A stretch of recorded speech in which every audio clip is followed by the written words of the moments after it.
Today we are going to learn a scenario where we will learn actually multiple things. So consider a scenario where we are loading multiple files to a SQL Server table, but we want to log the time when the process started and when the process ended, so we can get the information how much time each file took to load, and we also want to load the record count, how many records loaded for that file. So this is a scenario, and we can have multiple files in one of the folder that we want to load. Maybe on one day we have one file, maybe another day we have two files.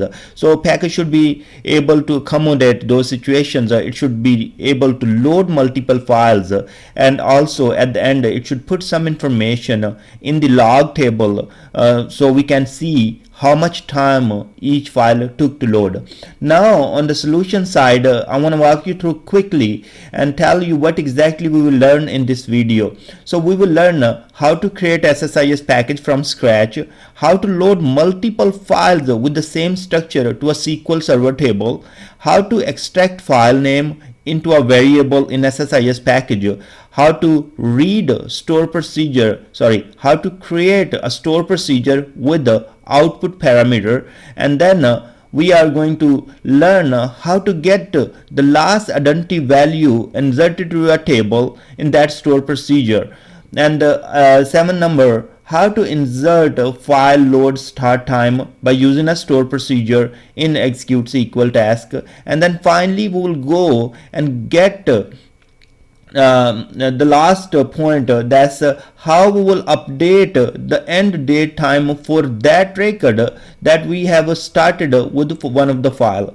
So we are going to go all these steps one by one and take a look. Now what I have here, I have 3 files here, so each of them have a different number of records, and let me show you the structure of the file. So we have customer ID and customer name. So this has only 2 records. The other one also has 3 records, but one of them have more records. So I put some extra records here, so we can have different record count for our demo. Now we are gonna go to the SSMS and take a look what type of tables we will be using. So first of all, I have created a customer table in which we will be loading those records. So I have customer ID and customer name as the same columns what we have in the file. Next, let's start with this one, and then I will come back with the other logging information. So we are going to load the data from different files to the customer table first. Let's create an SSIS package. Go to the bids or SSDT, and in the project you will click on the SSIS packages and say new SSIS package, and here say get load time for file. So you can give actually more descriptive name. So this is what I came up with right away. So now we are reading multiple files, so we will be using the for each loop container. So inside the for each loop container, as I will be using the folder path from where I need to read the files, what I'm going to do, I'm going to create a variable. So in case you need to use that variable in the configuration, you can use it. So I'm going to right click here, create a variable called folder path,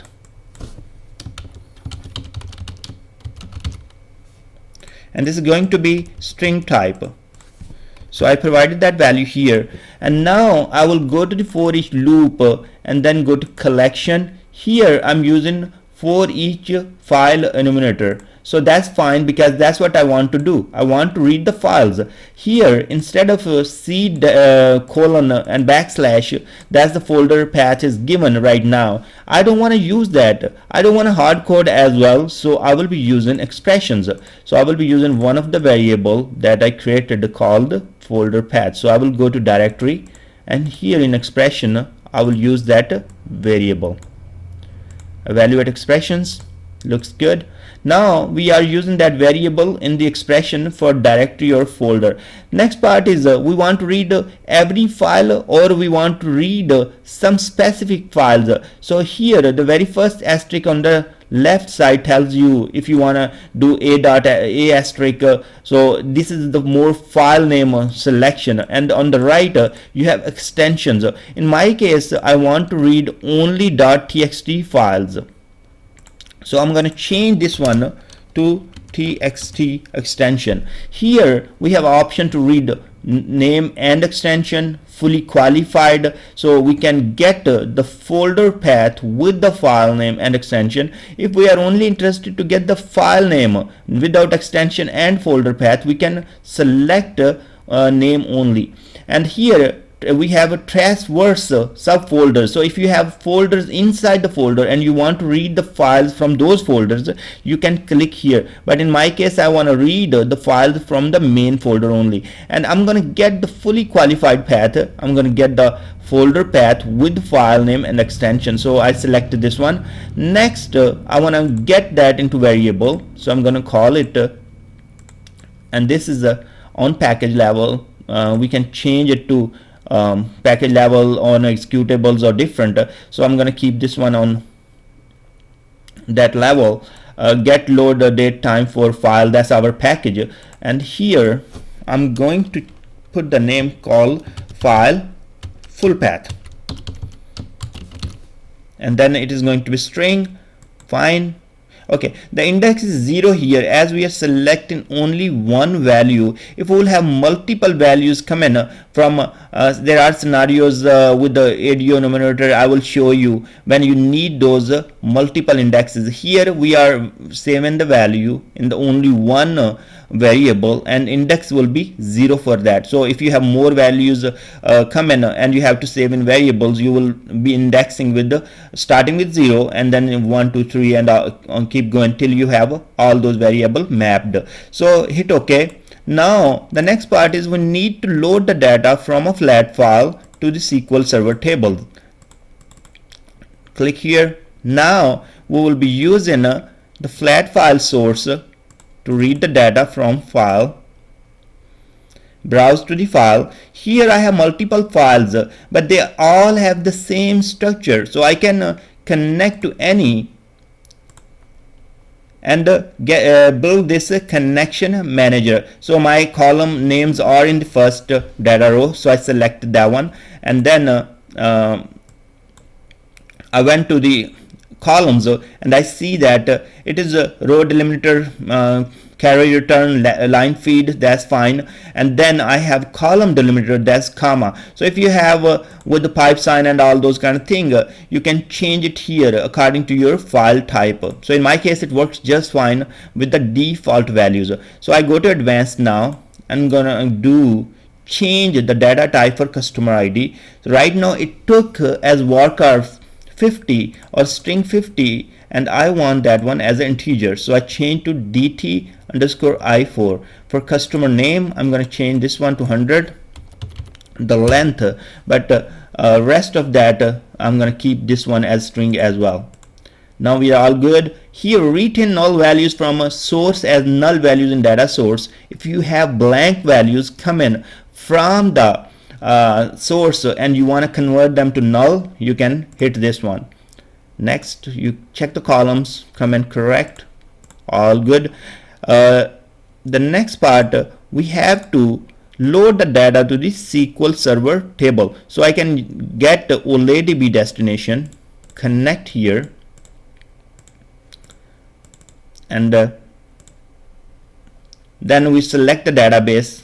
So I have connection already created, but if you don't have it, you have to provide the SQL Server name and database, and it will create it. So you hit new, and inside the new you will provide a SQL Server name here and then a database name here, and then you say OK. So I have it, so I'm going to use this.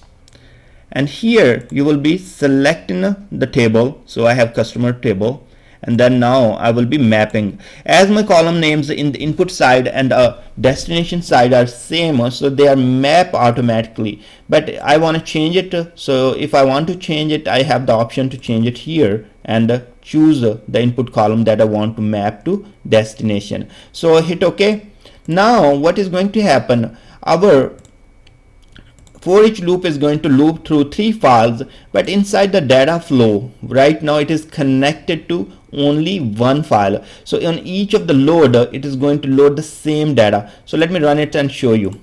So if we run it, you will see the same data will be loaded 3 times.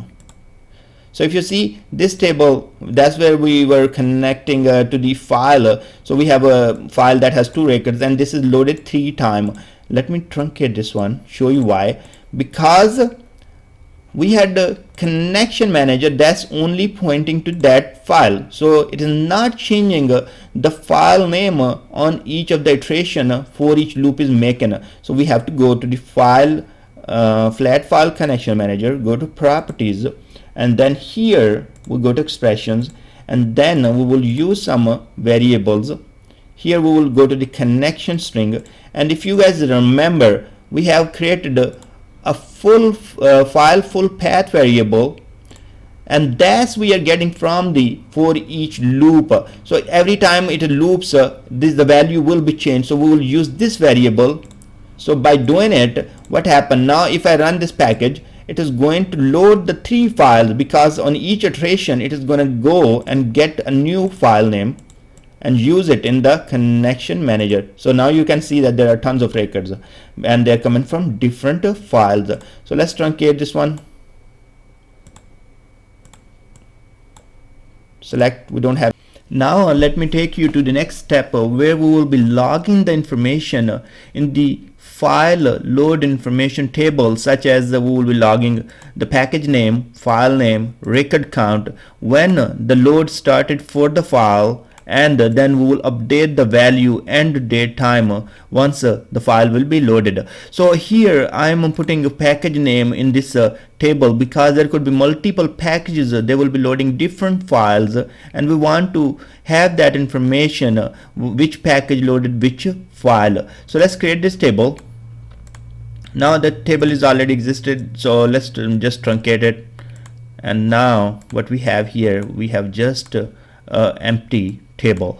Now other part, we need couple of store procedures that we will be using to load that information in the file load information. So we will be using the very first store procedure, in which we will use the package name, we will use the file name, and then we have a package ID as the output parameter. And here if you see, I'm inserting these values. So I'm inserting package name, file name, and I'm inserting start date time for that record, and then we are returning the scope identity. That's going to give us the latest identity inserted by the record. So we will get that information, save into a identity, save into a variable in the SSIS package, and then we will use that ID to update the same record at the end of file load process. Now we can run this store procedure if you want to. So here that's how you will be running. So you declare a variable integer type, you will run your store procedure or execute your store procedure, provide the input parameters, and then here we will say output parameter, and then we can print the ID. So if I run this one, okay, let's create the store procedure first.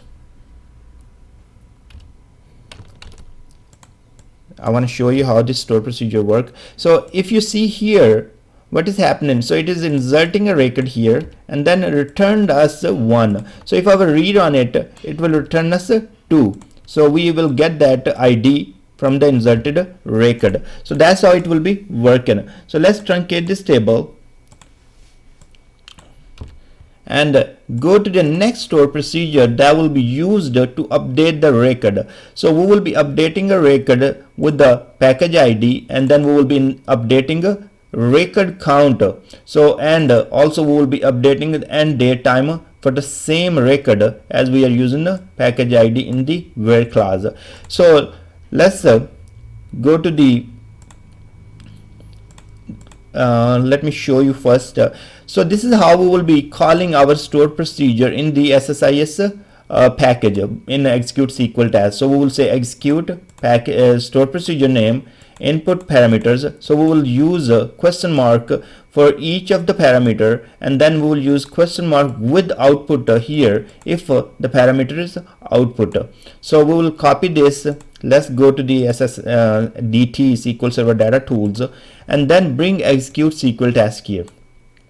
Now we will be, so file is going to be loaded in the data flow task, right? So this one we will insert before the data flow task start. So we will put one record in the table. We will have package name. So we'll go to parameter mappings, and here we will have to put the package name. So select the package name from the system variables, and then here it is going to be input, and then we call this one is string. So we select varchar here, and in the parameter name we will have to provide the index, so it will be 0. So that's starting. Next we will add next parameter, that's going to be file name. So we will be logging file full path information. This is also input parameter, and this is a varchar or string. So here you don't have that string or int 32, int 64 and all that. These are little different data types you see here. So when we created a variable, it was file full path was string here, but here we are providing a varchar. So that's kind of confusing, but you will get used to that with the different examples. Now this is the, we will provide the parameter name, and that's index is equal to 1. So with each new parameter you are adding, you have to provide the index starting with 0 and keep going. Here the last one is our output parameter, and we say output, and long is the compatible data type for the integer 32. So we will use the long here. We don't have integer 32, and that's why we will be using long, but the integer values will be able to save in the long. So we use the index here, that's 2. In other words, if you see here, this is third, but as index start with 0, so this will become 2. So this is first, second and third. So hit OK. Now if I run the package, what is going to happen? So you see that package completed successfully. Now let's go here and take a look on our load file load information table. So we see that it inserted the package name, and also the package IDs are inserted automatically. They are identity columns. And now we don't have record count because we didn't update that value, and the record is inserted before the data flow. So it tells us okay which file it is going to load, starting time, and there is no end time. So we have to put these two values after the data flow. So let's go back, and we will be using the package ID. So let's go back here and now go to variables, and we created let me create a variable called, we can call it ID, we can call it package ID or whatever you want. So this is integer 32, that's the variable I created. So this one sorry, this one was already there. So package ID as we have in the output parameter. So that's what you have to create it first. So that's done. Next part, we have to get the record counter. So we will use a new variable called record CNT. So this is integer as well. Now inside the data flow task, we can use the row count transformation to get the record count and save into variable. So whatever the number of records flow from top to down, and they will cross this transformation, that value will be saved into this variable called record count. If you are using BIDS or SSIS 2008 or 2005, you will have some different interface for the row count transformation. You will have multiple options, but the only thing you need to map is a variable. So this is compacted in SSDT or SQL Server Integration Services 2012 and 14. But that's if you have old versions, you will see a different interface. Don't worry, just map the variable. Now we have the variable, and next part we want to update that value here after the load is done for that file. So we'll use the next execute SQL task.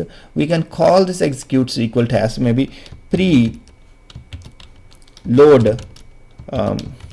insert log, and then we can call this post load update log.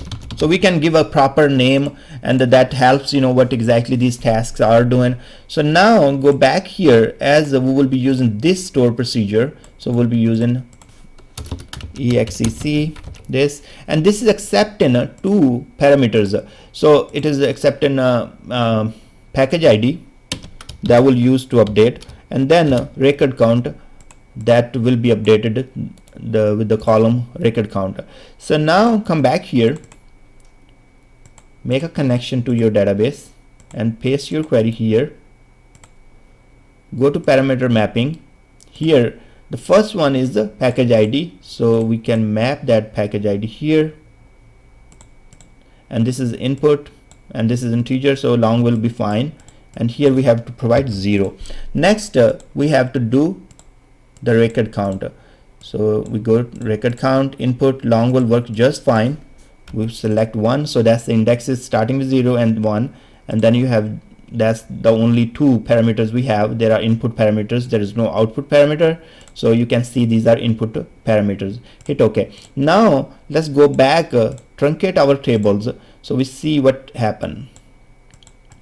Truncate table, no data in the customer table, and truncate these two tables as well, so there isn't any information in this table. So now we run the SSIS package. Okay, so what happened here, the very first the information is inserted, could not find a store procedure. Maybe the store procedure is not created yet, so we didn't create this store procedure. That could be possibility. So let's run this one, and we ran, this was the case, so we ran the script and created the store procedure. Let's truncate the table again. Now come back and run the SSIS package.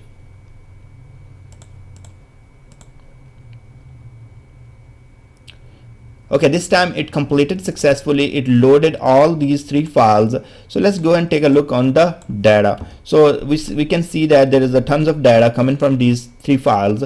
Now we want to see the log information. So as we can see here, this file with the name only loaded 3 records, and what time it started and what time it ended. The same thing you can check for other files, so you can see how many records are loaded from this file. So 512 records, what time it started and what time it finished.